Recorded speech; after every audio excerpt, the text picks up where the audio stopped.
ಪ್ರಧಾನಿ ನರೇಂದ್ರ ಮೋದಿ ಅವರನ್ನ ಬಿಜೆಪಿಯ ರಾಜ್ಯಾಧ್ಯಕ್ಷ ಬಿವೈ ವಿಜಯೇಂದ್ರ ಭೇಟಿಯಾಗಿದ್ದಾರೆ. ಬಿಜೆಪಿಯ ರಾಜ್ಯಾಧ್ಯಕ್ಷರಾದ ಬಳಿಕ ಮೊದಲ ಬಾರಿಗೆ ಪ್ರಧಾನಿ ನರೇಂದ್ರ ಮೋದಿ ಅವರನ್ನ ಬಿವೈ ವಿಜಯೇಂದ್ರ ಭೇಟಿಯಾಗಿದ್ದಾರೆ. ಬಿವೈ ವಿಜಯೇಂದ್ರ ಬಿಜೆಪಿಯ ರಾಜ್ಯಾಧ್ಯಕ್ಷ ಪ್ರಧಾನಿ ನರೇಂದ್ರ ಮೋದಿ ಅವರನ್ನ ಭೇಟಿಯಾಗಿದ್ದಾರೆ. ಎಚ್ ಡಿ ದೇವೇಗೌಡರು, ಎಚ್ ಡಿ ಕುಮಾರಸ್ವಾಮಿ ಭೇಟಿ ಬೆನ್ನಲ್ಲೇ ಪ್ರಧಾನಿ ನರೇಂದ್ರ ಮೋದಿ ಅವರನ್ನ ವಿಜಯೇಂದ್ರ ಭೇಟಿಯಾಗಿದ್ದಾರೆ. ಬೆಳಗ್ಗೆ ಪ್ರಧಾನಿಯನ್ನ ಭೇಟಿಯಾಗಿದ್ದ ಜೆಡಿಎಸ್ ನಾಯಕರು ಅವರ ಭೇಟಿಯ ಬಳಿಕ ನೇರವಾಗಿ ವಿಜಯೇಂದ್ರ ಕೂಡ ಭೇಟಿಯಾಗಿದ್ದಾರೆ. ಎಚ್ ಡಿ ದೇವೇಗೌಡರು, H D Kumaraswamy, H D Revanna ನೇರವಾಗಿ ಪ್ರಧಾನಿಗಳನ್ನ ಭೇಟಿ ಮಾಡಿದ್ರು. ಮೈತ್ರಿ ಕುರಿತಂತೆ ಪ್ರಧಾನಿಗಳ ಜೊತೆ ಚರ್ಚೆಯನ್ನ ಕೂಡ ಜೆಡಿಎಸ್ ನಾಯಕರು ನಡೆಸಿದ್ರು. ಅವರ ಭೇಟಿಯ ಬೆನ್ನಲ್ಲೇ ಬಿಜೆಪಿಯ ರಾಜ್ಯಾಧ್ಯಕ್ಷ ಬಿವೈ ವಿಜಯೇಂದ್ರ ಪ್ರಧಾನಿ ನರೇಂದ್ರ ಮೋದಿ ಅವರನ್ನ ಭೇಟಿಯಾಗಿದ್ದಾರೆ. ಒಂದು ಕಡೆ ಎದುರಾಗ್ತಿರುವಂತಹ ಲೋಕಸಭಾ ಕ್ಷೇತ್ರದ ಚುನಾವಣೆಗೆ ರಾಜ್ಯದಲ್ಲಿ ಸೀಟ್ ಹಂಚಿಕೆ ಕುರಿತಂತೆ ಜೆಡಿಎಸ್ ಬಿಜೆಪಿ ಮಾತುಕತೆಯನ್ನ ಮಾಡಬೇಕಾಗಿತ್ತು.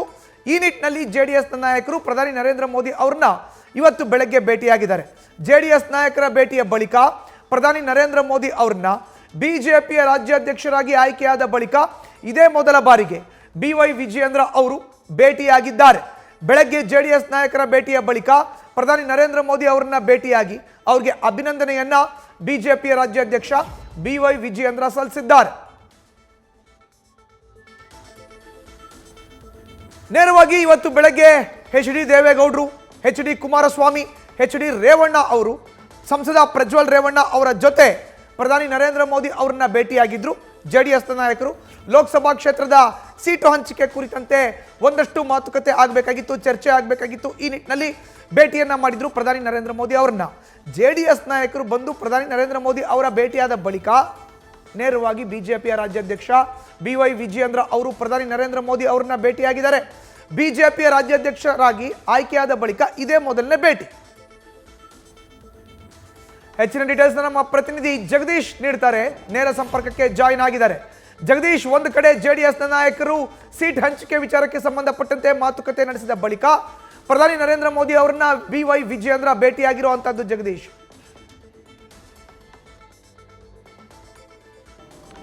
ಮಧುಸೂದನ್, ಇವತ್ತು ಬೆಳಗ್ಗೆಯಿಂದನೂ ಸಹಿತ ಪ್ರಧಾನಿ ನರೇಂದ್ರ ಮೋದಿ ಅವರನ್ನ ರಾಜ್ಯದ ನಾಯಕರುಗಳು ಭೇಟಿ ಆಗ್ತಿದ್ದಾರೆ. ಅದರಲ್ಲೂ ಪ್ರಮುಖವಾಗಿ ಜೆಡಿಎಸ್ ಮತ್ತೆ ಬಿಜೆಪಿಯ ನಾಯಕರುಗಳು. ಅದರಲ್ಲಿ ಪ್ರಮುಖವಾಗಿ ಮೊದಲು ಭೇಟಿಯಾಗಿರುವಂತದ್ದು ಎಚ್ ಡಿ ಕುಮಾರಸ್ವಾಮಿ, ದೇವೇಗೌಡರು ಮತ್ತೆ ರೇವಣ್ಣ.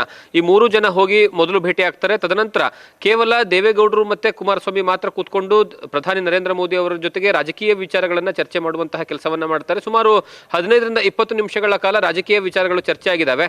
ರಾಜ್ಯದಲ್ಲಿರುವಂತಹ ಸದ್ಯದ ಪರಿಸ್ಥಿತಿ ಹೇಗಿದೆ, ರಾಜಕೀಯ ವಿದ್ಯಮಾನಗಳು ಏನು ನಡೀತಿದ್ದಾವೆ ಅನ್ನುವಂತಹ ಮಾಹಿತಿಯನ್ನ ಇಬ್ರು ನಾಯಕರುಗಳಿಂದ ಕಲೆ ಹಾಕಿರ್ತಕ್ಕಂತಹ ಮೋದಿ ಅವರು ಈ ಮೈತ್ರಿಯ ವಿಚಾರಕ್ಕೆ ಸಂಬಂಧಪಟ್ಟ ಹಾಗೆ ಇವತ್ತು ಸಂಜೆ ಜೆ.ಪಿ. ನಡ್ಡಾ ಆಗಿರಬಹುದು ಅಥವಾ ಅಮಿತ್ ಶಾ ಅವರ ಜೊತೆ ಮಾತನಾಡೋದಕ್ಕೆ ಮಾಹಿತಿಯನ್ನ ಕೊಟ್ಟಿದ್ದಾರೆ. ಅದೇ ರೀತಿಯಾಗಿ ಅದಾದ ಮೇಲೆ ಕೇವಲ ಅರ್ಧ ಗಂಟೆಯ ನಂತರ ವಿಜಯೇಂದ್ರ ಅವರು ಸಹಿತ ಹೋಗಿ ಪ್ರಧಾನಿ ನರೇಂದ್ರ ಮೋದಿ ಅವರ ಜೊತೆ ಮಾತುಕತೆಯನ್ನ ಆಡ್ತಾರೆ. ಸುಮಾರು ಏನಂದ್ರೆ ಬಹಳಷ್ಟು ಹೊತ್ತುಗಳ ಕಾಲ ಅವ್ರ ಜೊತೆ ರಾಜ್ಯದ ವಿಚಾರಗಳನ್ನ ಚರ್ಚೆ ಮಾಡಿದ್ದಾರೆ ಅಂತ ಗೊತ್ತಾಗ್ತಾ ಇರುವಂತದ್ದು. ಅದರಲ್ಲೂ ಪ್ರಮುಖವಾಗಿ ಈಗ ಸದ್ಯದ ಪರಿಸ್ಥಿತಿ ಏನಿದೆ, ಸದ್ಯದಲ್ಲಿ ಕಾಂಗ್ರೆಸ್ನ ಆಡಳಿತದ ವಿಚಾರವಾಗಿ ಜನರಲ್ಲಿರುವಂತಹ ಮನಸ್ಥಿತಿ ಹೇಗಿದೆ, ಮತ್ತೆ ಜೆಡಿಎಸ್ ಬಿಜೆಪಿಯ ಮೈತ್ರಿಯ ಸಂಬಂಧಪಟ್ಟ ಹಾಗೆ ರಾಜ್ಯದಲ್ಲಿರುವಂತಹ ಪರಿಸ್ಥಿತಿ ಹೇಗಿದೆ ಅನ್ನುವಂತಹ ವಿಚಾರಗಳೆಲ್ಲವೂ ಸಹಿತ ಏನಂದ್ರೆ ಮಾಹಿತಿನ ಕಲೆ ಹಾಕಿರುವಂತದ್ದು. ಮತ್ತೆ ಅದರ ಜೊತೆಗೆ ಇದೇ ಮೊದಲ ಬಾರಿಗೆ ಯಾವಾಗ ರಾಜ್ಯಾಧ್ಯಕ್ಷರಾದ ಮೇಲೆ ಪ್ರಧಾನಿ ಅವರನ್ನ ಭೇಟಿಯಾಗಿರ್ತಕ್ಕಂತಹ ವಿಜಯೇಂದ್ರ ಅವರು ಅವರಿಗೆ ಏನಂತಂದ್ರೆ ಏನೋ ಶುಭಾಶಯಗಳನ್ನು ತಿಳಿಸುವಂತಹ ಕೆಲಸವನ್ನ ಮಾಡ್ತಾರೆ. ಅದರ ಜೊತೆಗೆ ಏನಂದ್ರೆ ವಿಜಯೇಂದ್ರ ಅವರಿಗೂ ಸಹಿತ ಮುಂದಿನ ದಿನಗಳಲ್ಲಿ ಪಕ್ಷದ ವಿಚಾರವಾಗಿ ಸಂಘಟನಾತ್ಮಕವಾಗಿ ಹೋಗೋದಕ್ಕೂ ಸಹಿತ ಪ್ರಧಾನಿ ಅವರು ಏನಂದ್ರೆ ಸೂಚನೆಯನ್ನ ಕೊಟ್ಟಿದ್ದಾರೆ ಅನ್ನುವಂತಹ ವಿಚಾರ.